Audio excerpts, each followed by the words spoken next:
안녕하세요. 반갑습니다. 오랜만입니다, 여러분. It's been a long time po since nakapag-upload ng video, and finally, we are now on 481, 481번 문제 of the POA Reviewer Series. By the way guys, congratulations po pala doon sa mga nakapasa sa exam, no?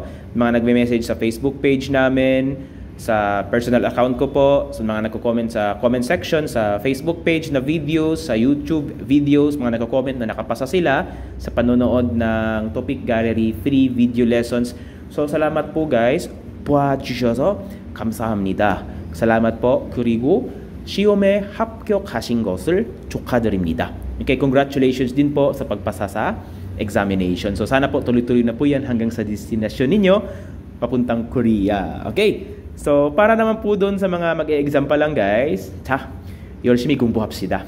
Let's study hard po. Okay? Okay, so we are now on 481, 481번. And mula dito guys, mag-aaral po tayo ng mga signages. 표지판에 대해 공부할 거예요. We will study about 표지판 or the signages. Okay, so hindi ko po alam kung hanggang saan ito. Basta starting from 481, signages na naman po yung aaralin natin. Okay, so mahaba-haba din ito guys, no? Tulad ng fill in the blanks na ilang years ko din pong ginawa. Mula pa nung nasa Korea pa ako una, that was 2019년, 2019. 2019년부터 시작했습니다. I started from 2019. 지금까지 하고 있습니다. And until now, I'm doing it. No? So ganun po katagal guys. At marami na pong nakapatunay na dumaan sa reviewer series na nasa Korea na ngayon. So, salamat po guys sa panonood again. Thank you. So, let's start na po. 다음과 같은 표지판. Okay, yung signage. 어떤 곳에서 볼 수 있습니까? Okay, so, 어떤 곳. Okay, what kind of good place? Good, no? Good place po yan. 곳에서, eso, sa lugar na alin, no? In what kind of place? Okay. 볼 수 있습니까? Can we see, no? 보다, yung verb dito, can, to watch, to look, or to see. And the 을 수 있습니까? Yun po yung magkasama, guys, no? It means, yes, can. Okay? So, can we see in what kind of place? So, meaning, sa aling lugar, maaari nating makita sa lugar na alin. Okay? That's the thought. Okay? Sir, alam na po namin yan, sir. May gungsa dito, may gungsa din dito. So, ito na po yung tamang sagot. Pwede na po ba tayong mag-move sa next? Yes, alam ko po guys na alam na ng iba, no? Karamihan po dito alam na po yung tamang sagot. But, kailangan pa rin nating intindihin, no? Kung bakit yan yung naging tamang sagot. Kailangan nating i-review yung mga nakasulat dyan. Kasi by doing that, we will improve a lot. No? By doing it properly, we will improve a lot. So, hindi tayo nag-shortcut. Alam ko naman po na alam ninyo yan. But again, review po tayo. Nagpa-practice po tayo. So sa pagpa-practice po guys, kailangan nating pagdaanan lahat para mas masa pa tayo. That's how we improve. No? Lalo na dun sa 1 hanggang sa 480 na questions. Kung talagang pinagdaanan ninyo dun lahat, so I can say na marami talaga kayong matututunan doon. No? Hindi talaga kayo zero. Compared doon sa mga na-shortcut lang, na yun lang yung sagot lang tapos move na agad. So, mabagal po yung improvement dun, no? So, by doing it properly, we will improve a lot, especially sa comprehension skills natin. Yan naman talaga yung goal, no?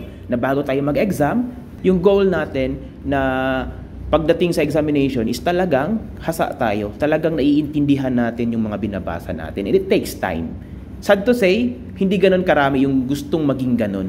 Kasi nga gusto ng maraming shortcut. And that is why, sad to say, real talk na rin, na maraming bumabagsak sa exam. It's because most of those, no, hindi naman nila lahat, pero marami talaga sa atin, wag na po nating i-deny na gusto lang natin naman madaliin. No? Gusto nating madaliin.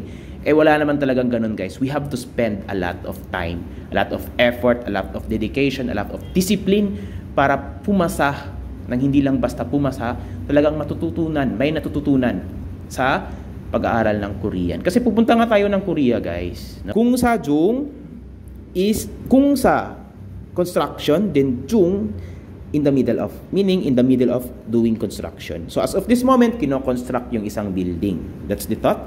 And 안전제일. 안전 means safety jail is pinaka. Pinaka yung safety. No? Safety first. Yun yung thought. So, actually, ito lang naman yung gungsajong dito, guys. No? So, 모자를 파는 곳. 굿 place daw na 파는. Okay. So, ano bang nangyari dito sa 파는, guys? One word ba talaga yan?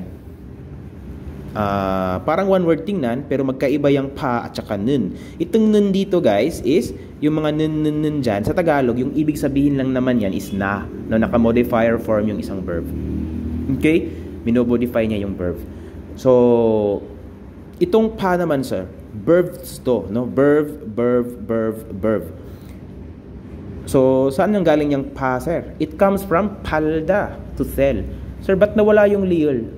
Diba may liyol sa palda? Ba't nawala? Kasi nga, merong mga irregular verbs tulad ng liyol, no? May mga verbs na yung sa verb stem nila may liyol tulad ng palda, mandulda, salda, na pag minomodify natin, nawawala yung liyol. Kaya naging panon instead of palnon. So meaning, lugar na nagbebenta ng muja, ng sombrero. Ani예요. Okay? Number 2, 공사를 하는 곳. Okay? Lugar na hada, to do, no? Gumagawa ng construction. Lugar na ginagawa yung construction. That's the thought. So number 2 yung tamang sagot, guys. Okay? Number 3, 차를 세우는 곳. Okay? So 차를 세우는 곳. 어떤 곳이에요? What kind of place is this? Kut, lugar na seuda, hinihintuan or humihinto or naghihinto, nagpa-park ng sasakyan. 차. 네, 주차장입니다. Okay, 주차장. Okay? So, parking lot po itong number 3. 4번, 물건을 만드는 곳. Ito guys, lugar na 만들다. So, tulad ng palda, nawala yung layer dito sa baba. Okay? So, meaning, lugar na gumagawa ng 물건. 물건 is objects. 자, 이거 어떤 곳이에요? What kind of place is this? 네, 공장입니다. 네, factory. No? Factory. So, meaning, lugar na gumagawa ng mga bagay. So, factory po yan. So, 아니에요. 그래서 정답 2번입니다. Number 2 yung tamang sagot. Okay? So, dito naman guys, even though hindi na to siya kailangan, but we have to practice pa rin, no, kung anong mga nakalagay dito. So, sige, try natin. 통행에 kaysa tungheng. 통행. Yung passage, yung pagdaan. Sa pagdaan daw, 불편. Okay, 불편 is yung inconvenience. 들여. Honorific form ng 주다. 들이다 yung ginagamit if ikaw yung nagpe-perform ng action. So, actually guys, may naka-omit dyan, may nawala, supposed to be dapat may so, no? 들여서, pero inumit, kasi pwede namang inumit, pwedeng i-umit, pwedeng tanggalin. So, imagine merong so dyan, since, no? Meaning, nagbibigay ng inconvenience sa pagdaan. Then, 대단히, okay, 대단히 is yung very, 죄송합니다, meaning sorry. So, very sorry, since, because, binibigyan kayo ng inconvenience sa pagdaan. Okay, so 통행에 불편을 드려서 대단히 죄송합니다. Yun po yung thought ng nakalagay dyan, guys. But again, kung sajung yung pinaka-key dito. Okay, in the actual examination, you can do that. Okay, you can directly spot the correct answer. Okay, but again, guys, sa practice, ginagawa natin properly. Pinag-aaralan natin lahat para mas mahasa tayo.